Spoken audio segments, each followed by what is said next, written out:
On this week's Gridiron Report, we have the end of a Pistons season after an absolute slugfest of a series. The Detroit Tigers stay absolutely red hot, and the Red Wings get victimized by the draft lottery once again. So let's get into it.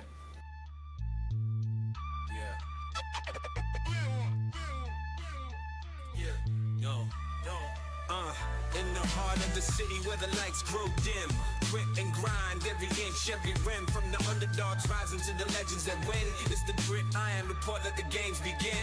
Every highlight's a journey, roads paved with fire, sweat, tears, and hustle that never expire. From the rookies on the rise to the old hands retire, Gridiron is the place for fans to conspire. Hustle on blast, beats thundering loud. Champions are born from the roar of the crowd. The Gridiron Report, where the stories are proud. Welcome to the Gridiron Report, your Lions vs. All Detroit sports podcast presented by Mic Drop Media. Today is Wednesday, May 7th, and we have a special in-person episode for the people today. Kyle is actually up here in Michigan, so we are both in studio for this week's episode, trying it out. If you're watching us on YouTube, we are headphone-less, so we're trying this in studio. But we have a lot to cover for today, starting with the Detroit Pistons. As I mentioned in the intro, the Detroit Pistons' magical run is now over. I don't want to credit myself too much, but I said it was going to end up being Knicks in 6. I think you said it was going to be Pistons in 6, so at best it was going to be Pistons in 7. But let's go through. We're going to break down both those two games. The win, obviously, at Madison Square Garden, and then the loss at home in Game 6. And then we'll kind of just break down this season and this kind of series in general. But we'll start just with the win at Madison Square Garden, 106-103. Overall thoughts on the win at MSG?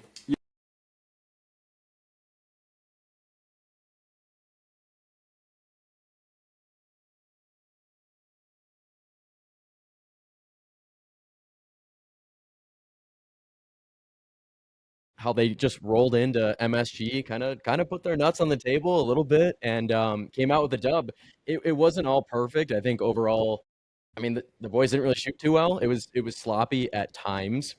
I mean, you saw a lot of really good resilience there, and got the dub. So yeah, I was super impressed. Obviously, I was a little bit more up and down on them for their Game 6 performance, but I thought Game 5. I mean, they played.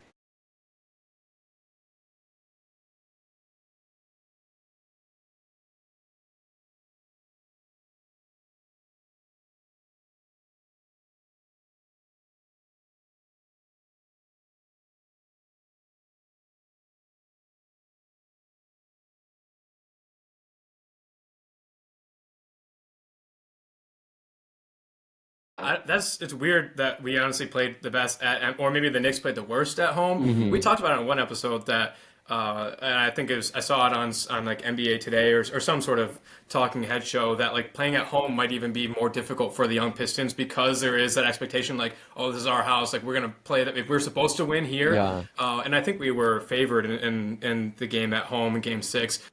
So maybe that did play into it, but yeah, I mean the game, fantastic defense. You look at the stat book. Tobias with 17, Asar with 22. That's kind of what stepped out the most to me was Asar and Tobias both really carrying the team for a moment there. Asar, this was the first game that you feel like you kind of saw how important he was all season. Like he was just unleashed in this game, defensively, offensively.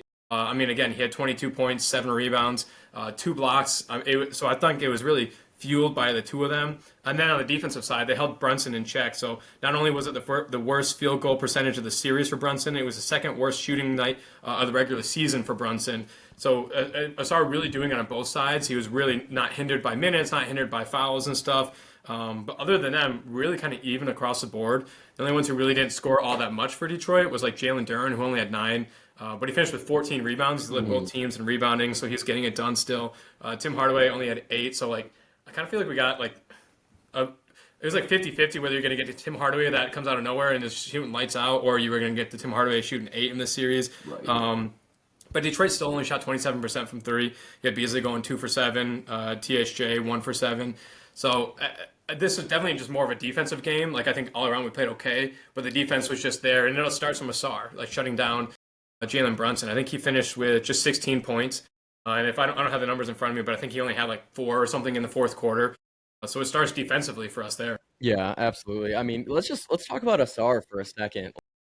I mean, what a breath of fresh air and a huge leap for him in his second season. I mean, his defense on Brunson, we're talking about one of the better, top certainly a top 10 point guard in this league, fringe top five probably. And you got a guy in his second year, Asar Thompson, who we know is a freak athlete, but I mean, he's just going there. And, he's really blanketing Brunson and making it really tough on him. And even if Brunson is going to get his points, we saw it in game six.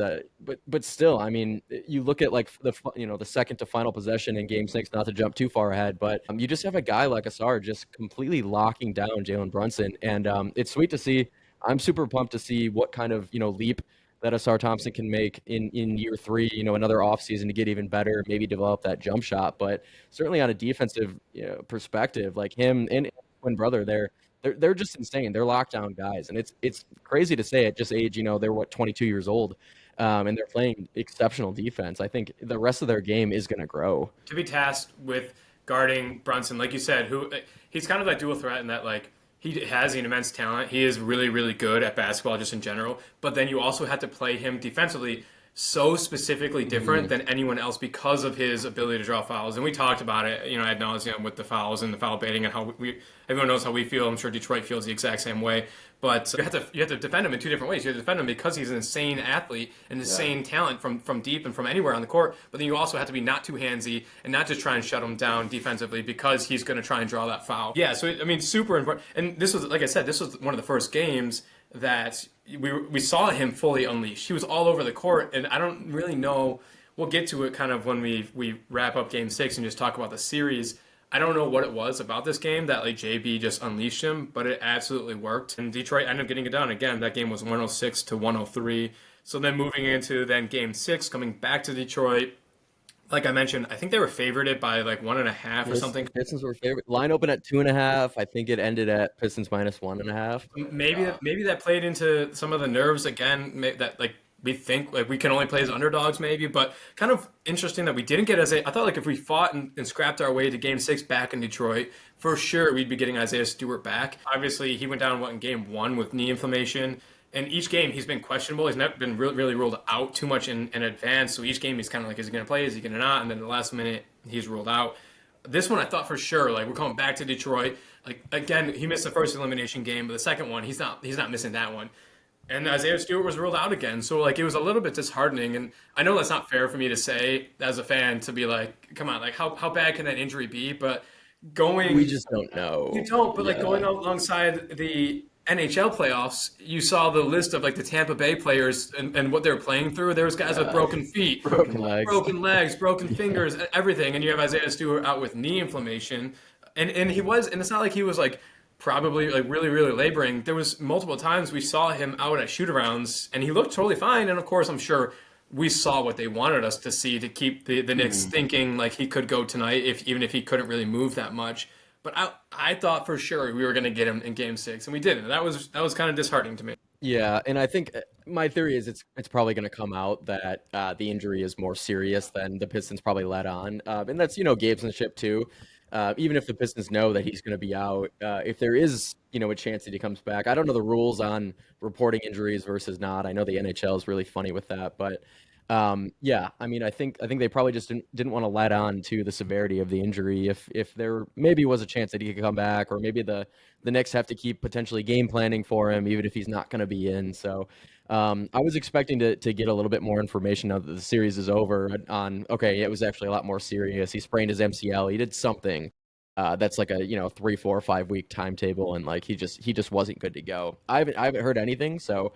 Maybe we'll never know, but yeah, I mean, they obviously could have used him. He played so great in Game 1. He played great throughout the entire regular season. He's one of the best rim protectors in the league, and to guard a team like the Knicks, where a lot of times they were trotting out that too big system, it's hard to do when all you have is Duren and you're undersized. If you don't have Beef Stew, you gotta try out B-ball Paul for extended minutes. I mean, you're not going to be as good. No offense to B-ball Paul, we love him, but he's not as good as Stu. Love B-Ball Paul for the B-Ball Paul experience, and that like he's gonna come in, he's gonna go flying. He's a lot like Ron Holland in that like he's out of control, and half the time you're like, oh God, what are we doing? And then out of nowhere he'll like have a steal or something. And you're like, oh okay, nice, good work, boy. There we go, Paul, and then it'll turn ball over in the next possession. Exactly. So like that, but yeah, you're right. If that's your backup, you're in trouble. So Detroit ended up dropping that game, 116 to 113. I have a lot more notes from this one as opposed to our win at MSG. Again, similar to last time we played in Detroit. I don't know if like because we're playing at home and the guys are sleeping in their own beds, they're oversleeping or something. But they started so sloppy. At the end of the first quarter, it was 7-23. It was horrible. like, I mean, the same exact as the last time we played, and I was there. I was embarrassed. I had secondhand embarrassment. Like we don't deserve to be on this court. It was terrible. We're sloppy, turning the ball over. No one was making any shots. It was terrible. It was Groundhog Day. And then suddenly like something flipped, and we started getting back into it. Took a lead, and we were on a little bit of a run. And then there was actually a point in the third quarter that like both teams started looking to be gassed. And you kind of like, it wasn't just us, it was both teams. And it was probably a prolonged period with no timeouts and stuff. But like suddenly the people weren't jogging on the court, and they were being sloppy and missed layups and stuff like that. And it seemed like it was the Knicks who came back from that more so. And that's when I think I went out and tweeted, like, I think Detroit might have one final push in them, but like I think this is spelling the end of it. Like the Knicks seem to be able to get that second wind, and we're just too young of a team. We're not getting that second wind. And they credit to the Pistons. They put me in my place, and they did have that second push in them. They ended up taking the lead by like they were up by 6 or 7 or something in the fourth quarter, and then down the stretch, I mean, it's similar to one of the last games we lost, in which you and I were talking about it. That like the Knicks talent just took over. Like Jalen Brunson ended up finishing with 40 points. At the end of the day, their entire starters ended up playing phenomenally. They only had 6 bench points as opposed to, I think we had 35. So pretty much all of their 110 points came from all their starters, 40 of which being from Brunson. And then obviously he's the one who hit the game-winning three-pointer with 4.3 seconds left. But super disheartening in that like you did feel like this every single game except for the first one, in which we led a 21-0 run. Like we had that game in the beginning, but then up 8 before that 21. Yeah, but like and then the 21-0 run, like you shouldn't win a game. You win 21 if you let up a 21-0 run. And all the other games, I feel like to the very end, we were in every single one and could have won every one. So disheartening in the fact that you didn't come away with those, and especially this one, and like you could point to like 4 different times in which like if that one play went differently, maybe maybe we come away with a win. Specifically, there was a play that I think we had great defense on Jalen Brunson, put up a shot, he missed it, and then both Asar and Dennis Schroeder both were there for the rebounds, and then both assumed the other one was grabbing that rebound. Kind of looked away, and Jalen Brunson got his own rebound, put up for an easy 2. It's like if one of you just grabs that rebound, it's a different game. Or communicate. When Carl Anthony Towns at the free throw line misses the free throw, which is he's a pretty good free throw shooter, so you kind of you thank the Lord for that, and then as we're going for the rebound, Jalen Duren is on the ground because he fell. Tobias Harris grabs the rebound, but steps on Jalen Duren, who's on the ground, and slides out of bounds, and the Knicks get the ball. So it's like there were so many points in which you feel like, man, if that one play went differently, the series could have been differently. Go back to other games, the Tim Hardaway non-call. Like there's so many one single points. But I mean, they say football is a game of inches, but I guess basketball is a game of individual possessions too. Yeah, we definitely learned that basketball is a game of inches. And yeah, for game 6, I mean, it was a tale of quarters because yeah, we talked about it. I mean, the first quarter, the Pistons didn't even want to be there, and it sucks because you're at home, you got the home crowd, you think that you get some kind of surge, some kind of juice from that. That certainly didn't happen. But then like you said, Ty, I mean, credit to the boys for really fighting back in the second, and then kind of surprising to me because the tale of the Knicks for this entire series was after halftime they forget how to play basketball in the third quarter. That third quarter was I think really games 1 through 5, the third quarter was won by the Pistons, and that just wasn't the case in Game 6. Unfortunately, the Knicks realized they're actually pretty damn good at basketball. Put up 37 in the third. Pistons clawed their way back and actually took the lead. And then to your point, Ty, I mean, Brunson took over, and I mentioned it. I do really like what I saw from Asar Thompson. I think a couple of possessions before that final dagger 3, where he was basically blanketing, absolutely locking down Brunson. I think gets a strip with like a second left on the shot clock. It was incredible. And then of course, if you are a guy like Jalen Brunson and you are like one of the better guards in the league, you're gonna come right back down and know that like you are still better than this second year player, even though Asar Thompson's playing so well. And then yeah, that crossover, like I think yeah, I saw Asar Thompson's soul leave his body. And credit to Thompson, he did get back and like he's so athletic. It was a good contest. I think Brunson knew how good that crossover was, and he knew exactly how much time that he had to get off that shot. Absolutely took his time, buried the dagger three. We know what happened. That was the difference in the game. But man, overall, yeah, I can't help but think that this series was ripe for the taking. And a young team without playoff experience, they didn't take it. And I can't be. I guess I can't be too mad at that. I can't be too surprised at that, but I'm still pretty pissed. I'm very conflicted because, yeah, immediately I was like, you can take one side and say like, yeah, well, it's still a fantastic season. We shouldn't even been close to this, where we were at. We shouldn't even been close to the playoffs, let alone winning games and having a chance to, possibly win a series. And so you can be happy about that. But it's the same as the Lions, and it's like, I don't want to be. I'm not settling. Like I don't want to be happy for that. I'm gonna be mad, and eventually I probably will be happy. But look at we didn't have Jaden Ivey. Thanks a lot, Cole Anthony, in the middle of the season. If you have Jaden Ivey, this is a different series. If you don't have, well, also then you can go back even further and say if you did have Jaden Ivey, do you go out and get Dennis Schroeder? So like maybe you don't get Dennis Schroeder, maybe you don't make it. So it's Probably don't get Dennis. So many different things that you can point to. And you brought up the Asar crossover. You feel for him so much because, like you said, he's played such great defense, literally playing perfect defense, like 2 possessions before, as you mentioned. And then he just has his soul cross out of his body there. You got it. I mean, it was an insane crossover. And to then have the stones to actually hit that, as you said, Asar recovered really well. And to be able to still hit that was really impressive. So I have a few just like serious thoughts. So obviously Detroit ended up losing. The Knicks actually went on to win in overtime against Boston, which was in game 1, which is surprising. Yeah, good for them. Mm-hmm. I don't want them to win another single game, so not good for them. But a few thoughts about like just the series in general. How long did we just talk about Asar Thompson? Yet somehow he still only averaged 22.5 minutes per game. And I know like at the first game, maybe even the second game, a foul trouble was a little bit concerning. He had to really kind of figure out how to play Jalen Brunson on defense.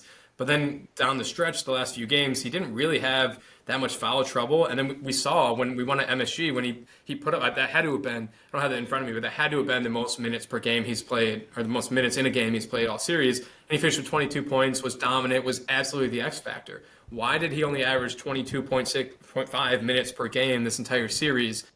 I don't know if we'll ever get an answer. I don't think it was injury related. I don't think it was foul related. I truly don't know why he only played that much throughout the series. Yeah, I don't have a great answer. I'm just trying to like rack my brain on like a couple things that it could be. I don't know if like when the Knicks are going with their big 2 center lineup, if it made a lot of sense to still have Asar out there. I'm really not 100% sure. He can be a liability from the free throw line. So late in games, I'm not sure if maybe JB's going with guys with a little bit more experience there. I know we do have quite a few guys who play a similar position to Asar Thompson. Looking at Malik Beasley, THJ. So maybe there's just a lot of depth there, and I think maybe that's another reason why the Knicks have so much success. Their lineup is actually it's certainly thinner, and they don't go to their bench a lot. We saw it. They don't really get a lot of points out of their bench, which can be a good thing and a bad thing. I think a lot of people think depth is what wins you championships, but we see it a lot of times in like March Madness where like the teams that can shrink down to 6 guys or 7 guys, they actually gel a lot better, flow a lot better. So yeah, I'm not sure. I'm not here to like question JB, but Asar Thompson, he is an elite defender, and yeah, to only play 22 minutes, it's pretty perplexing to me. Yeah, so that was, and you're right. Maybe it was free throws. I mean, in the game we won at MSG, he went 6 for 12 from the free throw line, which is terrible. I think he actually went going like 7 for 10. Yeah, 7 for 10 in the game we lost. So definitely better from the line, but still, you're putting up 50% the night before and 70% the next day is not something you really want to count on down the line. So that was really interesting to me why he only played that much. I'm sure, like I said, we'll probably never get an answer on that. The other main thing for me was our 3-point shooting in general. We were so bad last year at 3-point shooting. That's why everyone said, like, Cade needs help. Get him perimeter shooting. Open up the floor for him. They went out and did that. Trajan did that. You got THJ. You got Malik Beasley. Dennis Schroeder's a good 3-point shooter. And it worked all season. And then you go to the playoffs, and you had Cade during the NBA season, he shot 36% from three. During the playoff series, he shot 18%. Malik Beasley shot 42% from three in the season. Come playoff time, he shot 34. Tim Hardaway Jr. shot 37 in the regular season, shot 31 in the playoffs. So that in general just absolutely killed us. Just knowing basketball, knowing how it works, I can see why Cade maybe struggled a little bit. Cade hasn't played this many games in his entire life. Like he's never played this many games back to back. This is the first time going this far in the season. He's not been healthy the past few years. Like he's never played. It's a known thing. Like when you get to those late games, your body's not used to it, and your legs start to give out. So a lot of them being short, it kind of makes sense for Cade that like he's got to alter his workouts to be able to withstand that late season push. Tim Hardaway Jr. and Malik Beasley, these guys have been there before. Tim Hardaway was just in the finals last year. There's no reason why Malik Beasley should go from 42% from in the regular season to what I say, 34%. Like that's just shooters are going to shoot, and they got cold at the worst absolute time. Yeah, it was tough, especially for a guy like Beasley who, was second in the league in, made threes this season, just one behind Anthony Edwards, right? So, yeah, I mean, he had multiple. I mean, looking at 34% from three is not horrible, but he had multiple games where he went 1 for 8. Like the last two games, he actually shot decent. That definitely skyrocketed that number. Right, which is good. We like to see a bounce back, right? But yeah, I mean, if he plays to his potential for an entire series, and of course it's a 6 game sample, so you're not going to expect him to shoot exactly 42% for all of these games. But you'd like to see a few less goose eggs, right? Like a few, because a lot of those games were, like we said, really ripe for the taking, where it is a game of inches, and maybe 1-3 goes the Pistons' way, or 2-3 is not asking a ton, and we win another game. So, just the timely threes, and I do think, again, like having a young team, and guys like Tim Hardaway Jr. and Malik Beasley, they've been around, but then you look at guys like Cade and Asar Thompson are so young, and Jalen Duren, and they probably didn't have enough in them for a long series or 2 long series, because like they're not used to it, and that's something that it's like a muscle. You kind of got to continue to build that up and work it. So again, I think that they will absolutely improve. Another off season, another season under their belt, and hopefully another deeper run in the playoffs next year, I think are in store for the Pistons. But it was a little disappointing to see this year, but it's going to happen for a young team. I don't want to get canceled. I don't want to get fired from this job. I really enjoy podcasting. I really enjoy talking with you. But I think we need to ask the question, is Cade not clutch? Get the fuck out of here. Like, I'm going to cancel you. I'll fire your ass right now. He had 2 missed go-ahead shots in the series from spots that he's hit from.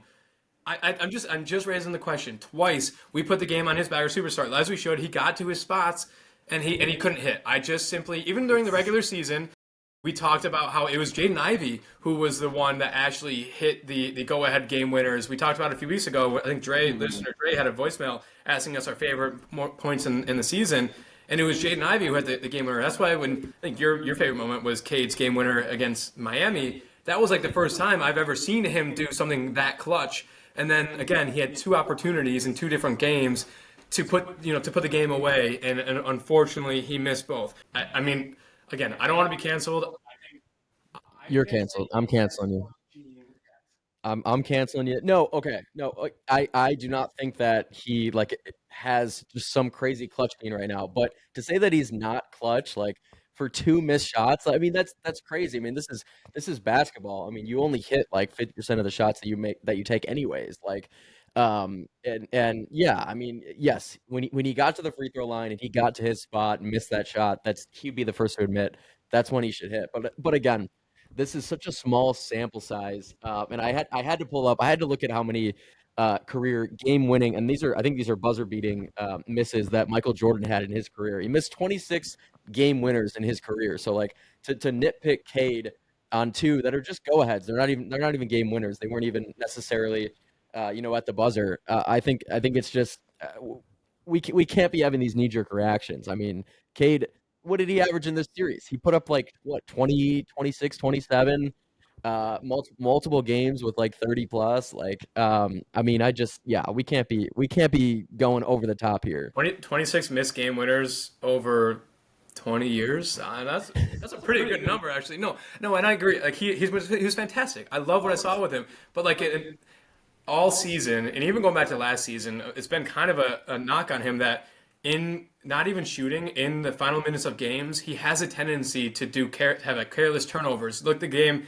I think it was the Tim Hardaway missed call, and that the final three possessions was a Cade turnover, a Cade missed jumper, and a Cade missed jumper, or something along those lines. He had like back-to-back possessions that were empty, that were all in his hands. So look, I love Cade. I am the biggest Cade fan in the entire world. Doesn't sound like it. I know he's a listener and a watcher on the YouTube. I know he's probably going to call in and yell at me. So please don't, Cade. I think he had a fantastic postseason, especially the first one in his career. Like, it was insane. But it just needs to be tracked. And I think at late game situations, I want to see him better with the ball. I want to see him, hit those shots that we know he can make, stuff like that. So I just wanted to put it out there. I don't know. Yeah. And I think he will improve in that. And like people forget that he's, only in year 4, first year that he's been completely healthy. He's 23 years old. So I mean, yeah, his game is still very much developing. I do think that he does need to be better with the ball. A lot of times he is careless, but again, I mean, he's out there. He's a playmaker. He's trying to make plays. And so sometimes your playmaker is going to, turn the ball over a bit. I think it was Kobe Bryant who famously, like, there was a series early on in his career that he had like multiple air balls in the final games of a playoff series, and he came out and said that exact thing, that like he's never played this many games in a season before. He had this whole entire offseason, he had to change his workout routine to make his legs stronger to be ready for those. So that definitely hurt. I mean, Cade went 0 for 8 from 3-point range in the final loss of the season. I mean, it hurt us out to the point where every pick and roll, they were going under the pick and rolls, leaving Cade wide open for 3, and he couldn't make them pay on any of them. So,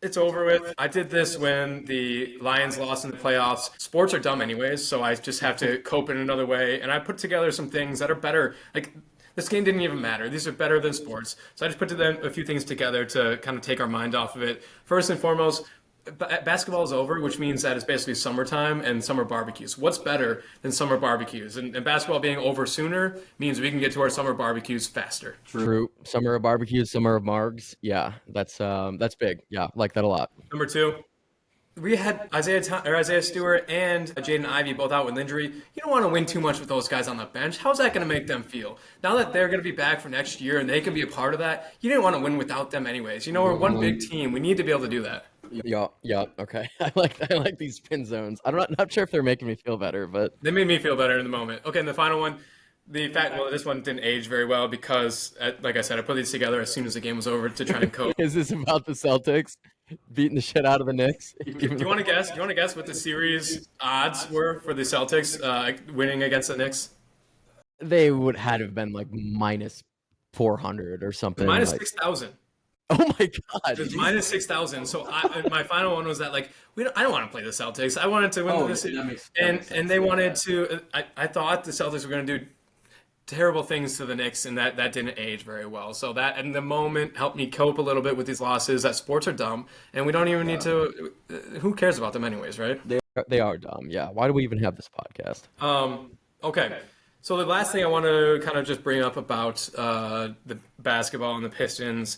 Unfortunately, we had 3 different players / coaches / front office guys up for awards. You had Malik Beasley, who was up for 6th Man of the Year, Trajan Langdon, who was up for Executive of the Year, and then JB Bickerstaff up for Coach of the Year. All 3 very deserving of all of them. Mm-hmm. Unfortunately, the Pistons went 0 for 3 in all of those. So you had Malik Beasley coming in 2nd place to Peyton Pritchard. You had J.B. Bickerstaff coming in 2nd place to Kenny Atkinson, and Trajan Langdon coming in 3rd place. Wow. I think Sam Presti of the Oklahoma City Thunder ended up taking that home. And it's frustrating that all 3 of those went poorly. If you look at just not even the Pistons, Detroit in general, you look back at Dan Campbell was snubbed for Coach of the Year. He came in 2nd. A.J. Hinch was snubbed for Manager of the Year. He came in 3rd. And it's so frustrating across the different sports that, A, Detroit keeps getting snubbed, but then, B, you look at the reasoning behind them getting snubbed, and this is talking Lions now. Dan Campbell got snubbed because we had a great team, and we weren't surprising enough. And then you look at J.B. Bickerstaff, and it was literally the exact opposite. the Cavaliers, Kenny Atkinson for the Cavaliers won Coach of the Year, and he had a fantastic team, and they performed exactly how they should have. And yet, it was JB Bickerstaff took such a bad team and flipped it around, and he didn't end up winning it. So Detroit continues to get snubbed, going over 3 in the after season awards this year. Yeah, that's the JB one is especially insane. I mean, I get the Malik Beasley one a little bit. I think Pritchard had an outstanding season. That was probably more of a coin flip for me. But JB not winning Coach of the Year, bringing the Pistons like quite literally back from the dead. I mean, this team was historically bad, generationally bad last year. They set records for the losing streaks that they had, and to then triple your win total in one season. You got a guy come in, and the players have just completely bought in. And you have a general manager as well who's bringing in these awesome veteran players and getting the most out of their players. And to see like neither of those guys get recognized it's insane for me. And it's not even to say I don't even really care that much about these awards, but like I mean just looking at it, like I just don't get it. Like that makes zero sense to me that JB Bickerstaff's not Coach of the Year. Yeah, and the same thing with Executive of the Year. Like Sam Presti, the Thunder were fantastic last year. They were arguably one of the best teams in the NBA last year. They obviously ended up falling short. Yeah. But then, they had an insane year this year, but that's the same exact thing as like, well, the expectations were already high. You basically just met your expectations. That shouldn't deserve an award. Well, that's the exact same reason Dan Campbell didn't win the award in the NFL. So, like, across all sports, let's just get on the same page. Detroit, I agree with you. I really couldn't give two shits about the awards. Like, it just would be nice to not get snubbed in ways like we keep continuously do. Yeah. So that was just something that came out, obviously, over the last few days. Detroit for everybody. It always is, man. Always will be. Actually, I mean, you can go even further and say, like, yeah, Cade Cunningham should have won Most Improved Player of the Year, but then the argument is that, like, oh, well, he was already good last year, but he was an all-star this year. Like, he was already good. He shouldn't be able to win it. Well, and for the past 5-6 years, that's been the argument, that someone who's won it has already been good. I mean, Tyrese Maxey won it last year, and he was a damn near all-star. Oh, yeah. And so it's like, and now suddenly we're switching that as soon as Cade is up for running it. So I'll get off my soapbox for the time being. That is, unfortunately, all we have for the Detroit Pistons at the moment. We're going to do a full, like, perfect off-season breakdown coming up here in the next few weeks as we start to die down into this a little bit of an off period. We'll break down all of the free agents that we have on our own team, if we're bringing any of them back, if we are going to be targeting anyone else on the team, targeting any of the trade apron teams in which we want to trade, make a deal with, and stuff like that. So we'll do a full breakdown here in the next few weeks, but that's about 30 minutes on the Pistons, rightfully so. Incredible season, incredible year. Shout out to all the guys there. Every single one of them deserves so much credit. But let's jump to some Tigers, huh? Hell yeah. Let's talk about the Tigers. Yeah, where do you want to start? I mean, they were off yesterday and now again off tonight. Yesterday was just an off day. Today I think was maybe a rainout in Colorado or some postponement. So yeah, I mean the boys are getting nice and rested, but yeah, 22-13, and as of last night, best run differential in the league. So I don't know if them being off. The Cubs passed them because they had a game. Yeah. Still the best in the AL though. Still the best in the AL, yeah. And I mean, yeah, where do we even want to begin? I mean, this is okay. So I see this in our show notes, and I actually was talking with my dad about this yesterday, and I said, yeah, this is the most wins that the Tigers have had in the month of April in franchise history. And he goes, well, in 1984 they started 35-5, so how could that be possible? And so I don't know. I'm gonna have to look back at the 84 season, but like if you start 35-5, you had to have had 20 wins in April, right? Like I had that same in our notes. It was the only thing, maybe, because the only thing I saw is the most wins we've ever had before May. So like maybe the 1984 team didn't start as hot as they did and just got like insanely hot in May. But I know the 1984 team was one of the only teams in MLB history to start in first place and never relinquish first place and make it all the way to the World Series. So, and I know 35-5 is a record that hasn't been broken yet. Best 40 game start in MLB history. Yeah, so it has to be. But I saw that same stat, so maybe people on Twitter are just starting to peddle that out there. But that's not to take away the month of April that they did have. So their first 28 games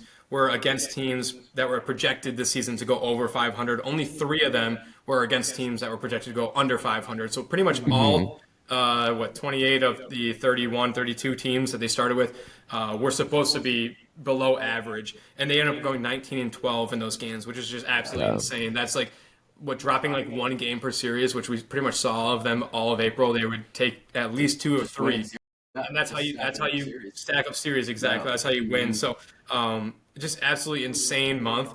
I mean, stop me if we talked about this before. Every single player from the batters to the pitching to the bullpen to the way that AJ Hinch is calling games and stuff, it's being played so perfectly. Looking at the strength of schedule too, because you said that those were projections, right? And so I was just looking briefly, how did those teams actually pan out for that first month? And the Tigers' strength of schedule is like ninth best or ninth hardest, however you want to say it. So yeah, essentially, like there's only 8 teams that have played a harder schedule to date. Now that we're not even a third of the way through the season yet, not even a quarter of the way. But yeah, I mean it's impressive. Yeah, they're a number one record in the AL. I think they are I think there's only 2 or 3 teams with a better record than them in the NL. So right up there in the top. But you look at just back to the month of April, they had a 3.01 ERA, which was third best in the MLB. Had a .219 OBA, which was fifth best in the MLB. 6 triples in the month of April, which was third best in the MLB.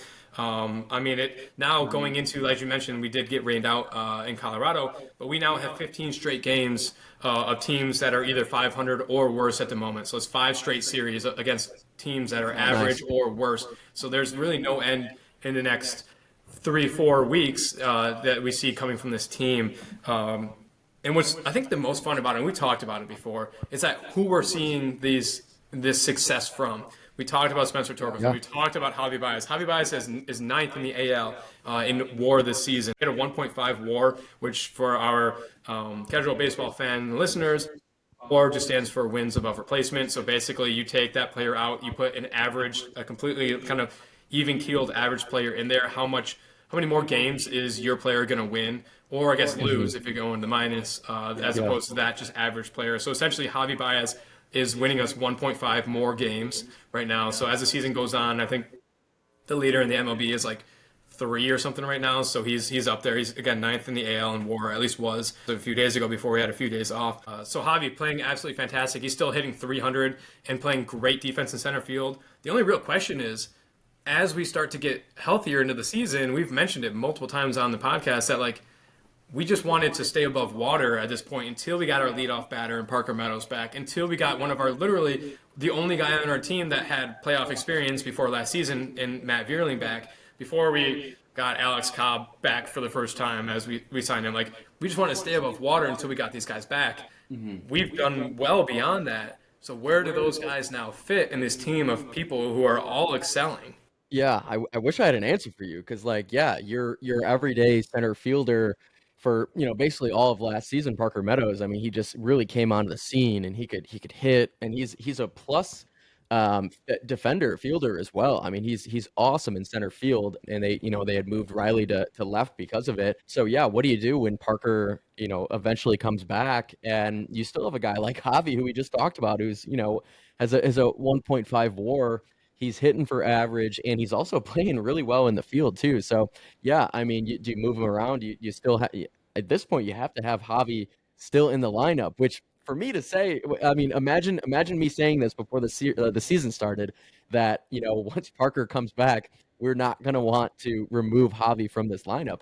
It's pretty crazy. You got guys like Matt Vierling who are going to come back too. Not a super serious injury.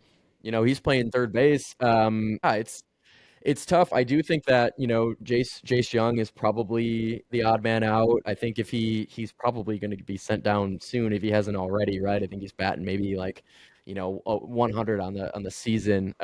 So, and of course I think he had just came back from an injury too. So it's a decently small sample size, maybe 3 or 4 weeks, but he's probably the odd man out. But I think you probably have to choose a couple more guys that might be getting less minutes too. So it's difficult. Yeah, it'll be really interesting, and that's why AJ Hinch gets paid the big bucks and Sky Harris gets paid the big bucks to figure this out. I think you're spot on with Jace. So Jace has played up in the big leagues for 12 games, 30 at-bats. You're right, he's hitting 100. I think it does suck because like you would like somebody like him, who we do think is a part of the future, to work through those issues, or at least just that slow start at the big major league level. He's proven Actually, not this year. When we brought him up from the minor leagues this year, he was batting pretty poorly down there as well. But you'd like for him to just kind of work through those issues up here with our hitting coaches.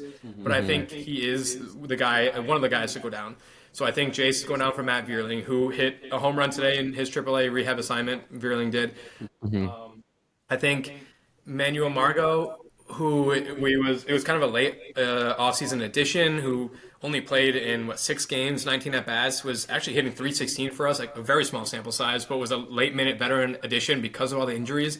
I don't even know if he comes back to Detroit. I read somewhere that there's a certain clauses in his contract that we could end up going with a buyout or something of that nature for him. So maybe that opens up a spot in the outfield for Parker Meadows. But you definitely have a gap or a logjam at shortstop with Trey Sweeney, who hit 3 home runs in the past week. Colt Keith, who's suddenly playing so well. Originally, you were going to put Colt Keith at first, and Spencer was going to fight to be on this team. And now everyone's playing so well. I don't know. And obviously, it's a good problem to have. But at the same time, I don't want any of these guys to start platooning and only bat every 3 games and then start to lose the steam that they are having.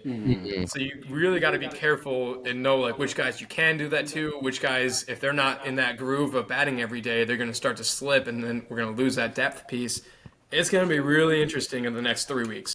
Yeah, the cool thing is I think some of those guys are okay with platooning. You just have a nice mixture of righties and lefties at the plate, and so you can be super strategic with the lineup, especially if all these guys continue to hit. And I'm not saying that all of them are going to continue to excel. It's been a pretty spectacular start to the season, but yeah, I mean AJ he's a lineup wizard, and I really I've stopped questioning it. He's really really good at his job. He's one of the best managers in the MLB. And yeah, to have all of this firepower and to be able to, manipulate the lineup with, stacking righties or stacking lefties, depending on the opposing pitcher, if he's a righty or a lefty, I think, in the long run, that's going to lead to a lot more wins. So yeah, it'll be interesting. Another interesting one on the pitching side. We talked about the pitching being so lights out, basically 1 through 5 for the Tigers, all outstanding starts to the season. You got a guy like Alex Cobb, who you just signed. He's more of a veteran. But you signed him to, a decent deal, and you expect him to be probably your 4th best pitcher, maybe 4th or 5th best arm. What do you do when he comes back? Because I think his injury isn't super serious. You paid him some money. You have 5 starting pitchers who are all playing really well. What the hell did you do? They're all playing really well, and they're all really young. Alex Cobb, he's 37 years old already. He's 37 and a half. He's almost 38. When we brought him here, everyone was like, oh, okay, that's not who we want, because we wanted at least one more starting pitcher caliber guy, because we didn't know we were going to get the 1-1 Casey Mize back. We didn't know if Reese Olson was going to be able to continue the success he saw last season. We knew what we had in Tarek, and we kind of had Kiter Montero down in AAA that if one of those guys weren't working out, he's a decent option to bring up to platoon, every now and again. So they signed Alex Cobb, and everyone was like, "Oh, okay." Yeah, paid him $15 million. Well, you're just gonna not afraid to do that to give him money. Move him to the bullpen, maybe. I don't know. You got to use him somehow. You're paying him $15 million this year. I don't want to move him to the bullpen either. I don't know what we do. Yeah, the bullpen's too good. It's too stacked. Maybe we have such young talent that they got to start making some moves, and maybe this is almost guaranteeing we make some sort of move at the deadline, something that we really haven't done as being buyers in years, like a decade or something. So maybe we will see that happen. No one's trading for Alex Cobb, but if you have a healthy Alex Cobb who can move in there, maybe we can sacrifice a Kiter Montero who's down doing pretty well in AAA for a team that needs a last minute starter or something. I don't know. It's going to be really difficult because I know a lot of people didn't like the Alex Cobb signing in general. So now the fact that he'd be taking someone else's spot on top of it is not going to go over well in Detroit. Yeah. But yeah, we're just going to have to trust AJ Hinch on this one. Yeah, I mean, he did it last year with the pitching chaos when we had nobody. I'm sure he can do the opposite of we got too many guys. I'm sure he can figure it out. So, yeah, Tigers are hot. Stop us if you've heard that before. Again, really no end in sight currently because, like I said, the next 5 series are against teams that are 500 or worse. So it'll be interesting to see if we can just keep taking series. If you don't have to sweep, but you take series. That's how you get far in the postseason. So hopefully we're coming on next week just talking about them continuing that success. Now, speaking of success, let's jump to some anti-success. Possibly one of the largest rivalries in all of Detroit sports, and that is the Detroit Red Wings versus the NHL draft lottery. Yes.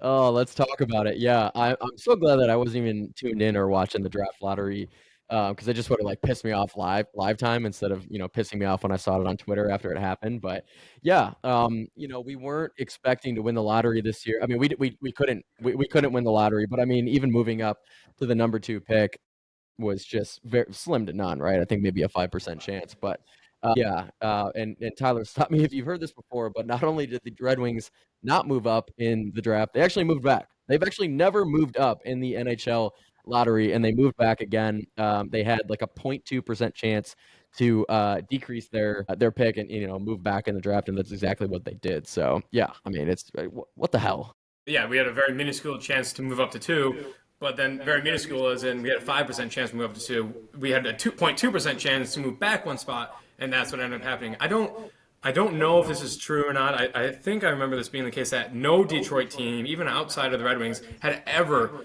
moved up and or had their draft stock increased by a lottery system. So that would be obviously baseball, hockey, and basketball, as the NFL doesn't do that. But And baseball just starting the lottery, so really basically it was just hockey and basketball for the longest time, right? so, and this is the first time in NHL history that the NHL had done theirs live. In previous years, they actually had done it, had drawn all the names. They say it's supposed to be within 5 minutes of when they announce it, but it is done all done behind the scenes, and then they go in and just live pull them and show you what it is. This is the first year that they quote unquote did it 100% live. So I guess you can say whether you think that's more rigged, less rigged. I don't know. Detroit somehow gets screwed again.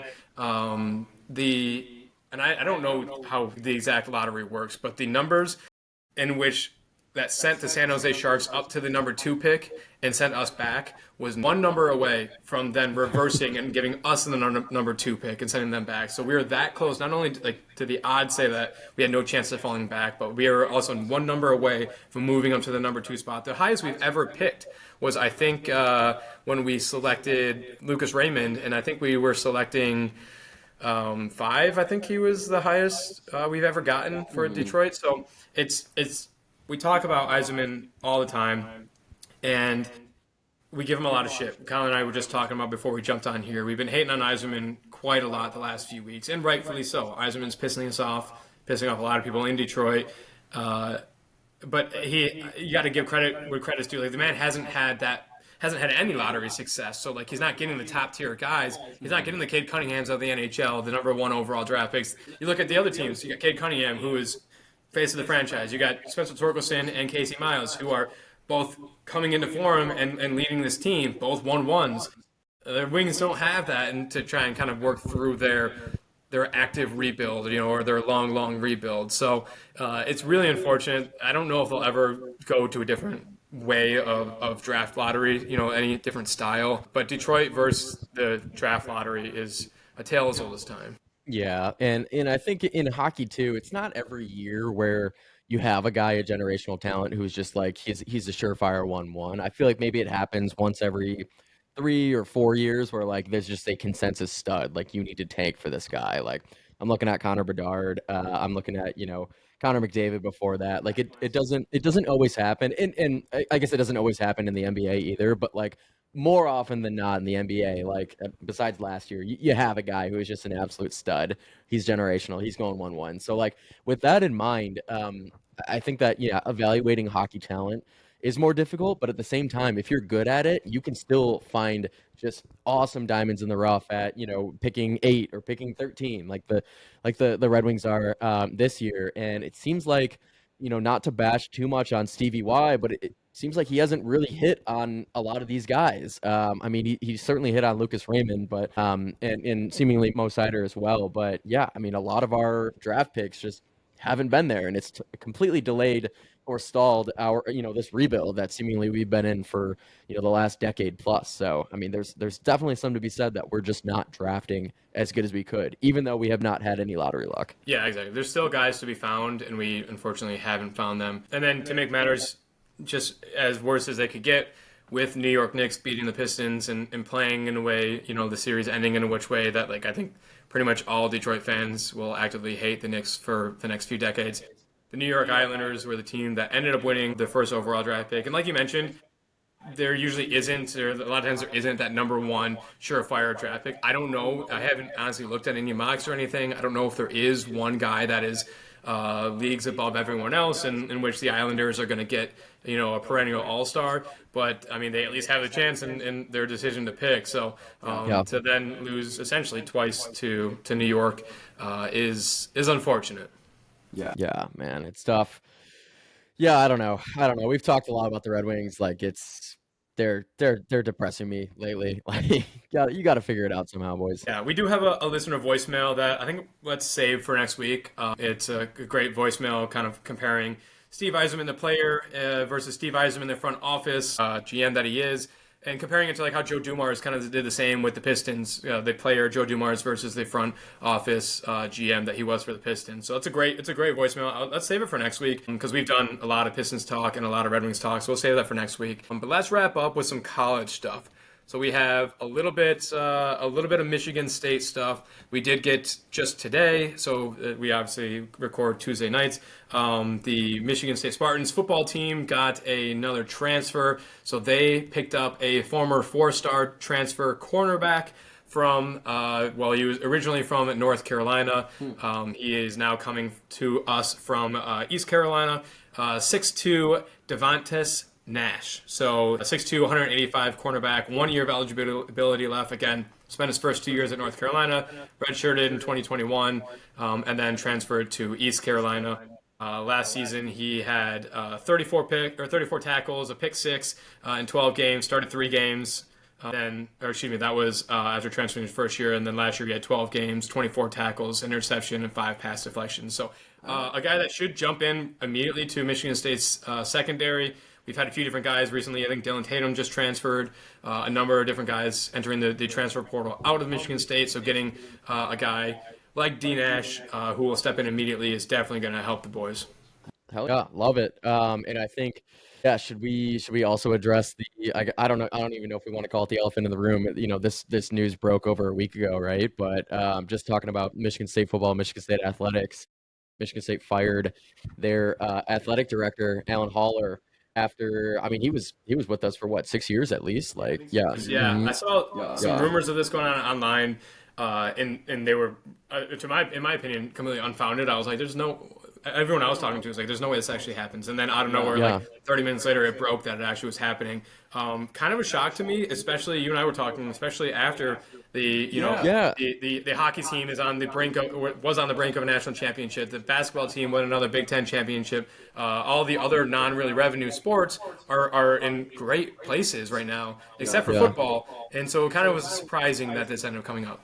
Yeah, that was literally my first reaction was, what the hell? Like, first of all, this guy is like, he's seemingly liked by everyone, not even just in the Michigan State circle, in the athletic circle, but really all around. He seems like just a great guy. And then I was thinking like, wow, we're just coming off, yeah, like you said, the Big Ten championship in basketball, a great season in a Big Ten championship and tournament championship in hockey. So, but then I think Tyler, you said it, you probably buried the lead there. Non-revenue generating sports, or at least less revenue generating. Obviously, basketball is generating a bit of revenue. Hockey, not so much. I mean, football. We know that football is king. Football is driving so much revenue for these athletic departments, and there's a reason why you're putting 75%, 80% of your entire budget. It's going to football. It's because it's making all that money too. So yeah, when the football team is down and has been down for years and years, besides having one really good season with Kenneth Walker and a couple NFL level wide receivers, they've been quite frankly they've been shit in football, and so I get it, and I have heard a lot of people are looking into maybe some of the reasons why Alan Holler were fired. A lot of it seems like it boils down to NIL, or maybe lack of NIL in fundraising at Michigan State, and really not having that emphasis on NIL, which in today's day and age you absolutely need to have. I mean, it's pay to play. It sucks, and I think a lot of really awesome. I mean, just the awesome spirit of college athletics is kind of deteriorating right in front of our eyes. We don't have to get into it right now, but that's just my opinion there. But I do think that if you want to win in today's age of NIL, you got to fork over money. It's got to be pay to play, and these players are, they're the good players. You're paying them 500 grand, $1 million. So, and we have nowhere near that kind of budget, and I think we're falling behind, and you can see we're falling behind, and we just have less talent. It worked back when we had D'Antonio, and money really wasn't involved. It was just kind of recruit, or money was involved, but it was under the table. And D'Antonio was finding the gems and refining them and making them to what we knew them at Michigan State. Hasn't really worked since. Finding using those same types of guys. So it was. I mean, Alan Haller was a Michigan State alum. Like he played for Michigan State, so it was equally as shocking because of that. But yeah, everything I'm seeing is it was exactly because of NIL funding and a lack of funding. The other thing that's really interesting about this is that because of the firing of Alan Haller, Jonathan Smith's buyout has been cut in half. So originally his buyout was I think $7 million. After next year or going into next year, it was going to drop down to $6 million. Now with the firing of Alan Haller, Jonathan Smith's buyout is now effectively $3 million. In a lot of ways, their jobs were tied together because if Smith wasn't going to work out after the Mel Tucker thing and all of that stuff, the turmoil we were seeing, Jonathan Smith had to work out for Haller. Obviously, they kind of decided they had grown impatient, and so now it kind of is out like Jonathan Smith is suddenly, even though only having one season in Michigan State, he's definitely on the hot seat, being that his buyout is now effectively cut in half. That's so funny, a buyout of $3 million. I'm just looking. I obviously live in Texas. Jimbo Fisher's his buyout was like 70 mil. So yeah, having a $3 million buyout kind of seems like zero. Yeah, so they will not hesitate to get rid of him in the next few years if it's not working out. So in the meantime, Tom Izzo and then the current Deputy Athletics Director, Jennifer Smith, are going to serve as the co-interim athletic directors.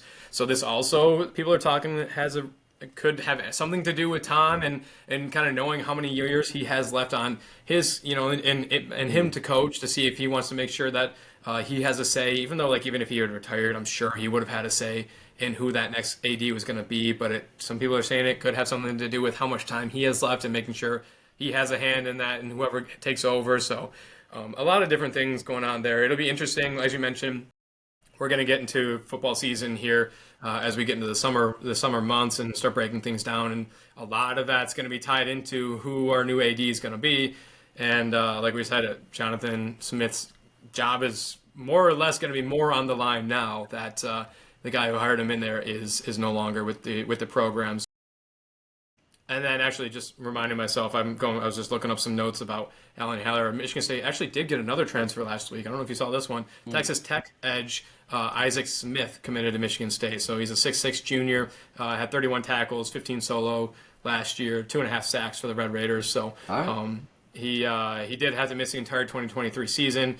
Before that, due to an injury, suffered in training camp. But he was one of the top edge rushers for the Red Raiders as a sophomore. So not to be swept under the rug either. Michigan State landing two pretty big transfers. So we'll have a lot coming up over the next few weeks as we get into that, figuring out who they're going to be hiring to take over. It's a big position, obviously. A lot of expectations on the football program, really primarily on the football program. We mentioned all the other teams doing pretty well, so it really is going to be all tied into the football program. So we're at about an hour with this week's episode. Let's finish up with some grid of the week. You want to go first?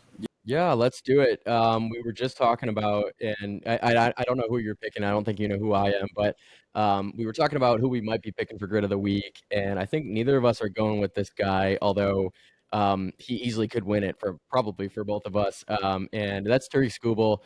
Just so honorable mention to Scooby, who, in his last 30 innings, I think, what'd you say? He has like a .7 ERA.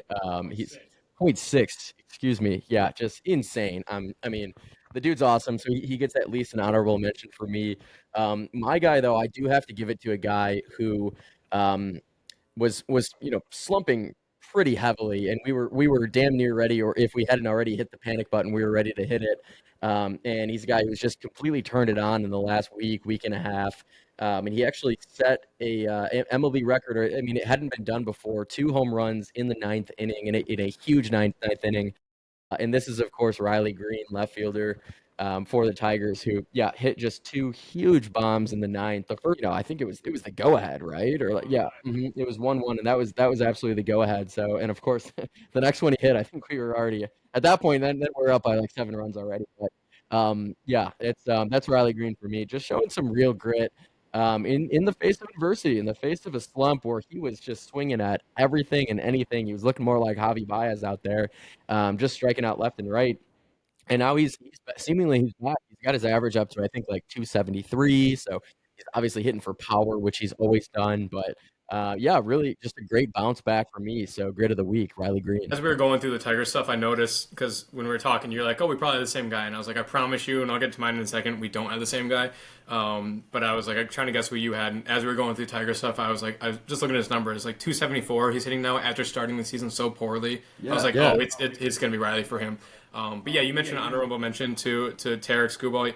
Last 30 innings, he has a .6 ERA, 1 walk, 38 strikeouts. Oh my! I mean, that is the stuff of legend. I mean, and we did, not to get too much into this because we can talk about it on a different episode, we did kind of cheap it, that he was due a new deal, and we kind of decided we were going to kick that can down the road a little bit. And I think he's going to cost us a whole hell of a lot more now after the season he's putting together. But shout out to Riley.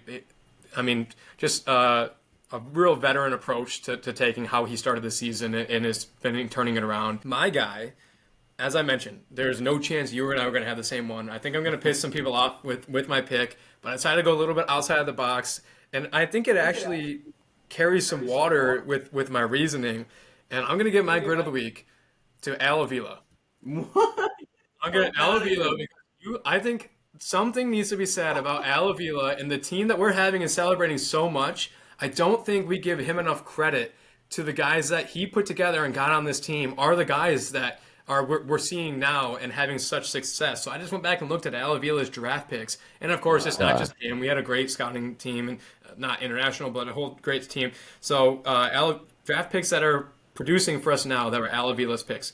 Casey Mize, Parker Meadows, Tarek Skubal, Spencer Torkelson, Dylan Dillinger, Colt Keith, Jackson Jobe, Ty Madden, who's kind of fallen a little bit, Brant Herter, Dylan Smith, who's still in the system. So you look at these guys that, I want to say, I don't remember if Javi was an Al Avila signing or if he was one of Scott Harris's first signings.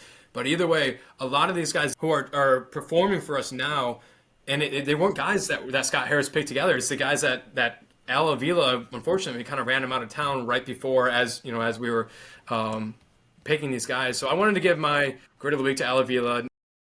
Not going to give him too much credit, but he deserves some talk to this turnaround, the team, and the success that he's having right now. A little bit of success. Yeah, I would love to disagree, but I can after you just laid out all those players. You just laid out like 2/3 of the lineup that have been, raking or shoving on the mound. So, I never thought that I would say it on this podcast, any podcast, or out loud in general. But Al Avila, I guess, thank you. And that's not even counting the players that he drafted and traded away and put together. And again, I know a few of those guys. I think, like I said, McKinstry was a trade that Harris had for kind of a throwaway trade from the Cubs. A number of these other guys were the same kind of thing. So, Annie Abania, stuff like that. So, Scott Harris definitely deserves credit. But I wanted to throw at least a little bit of credit over to Al Avila. I definitely did my share of shit talking when he was at the helm. There's the picture of me at the stadium holding the sign, sell the team and fire the manager. So, Yes.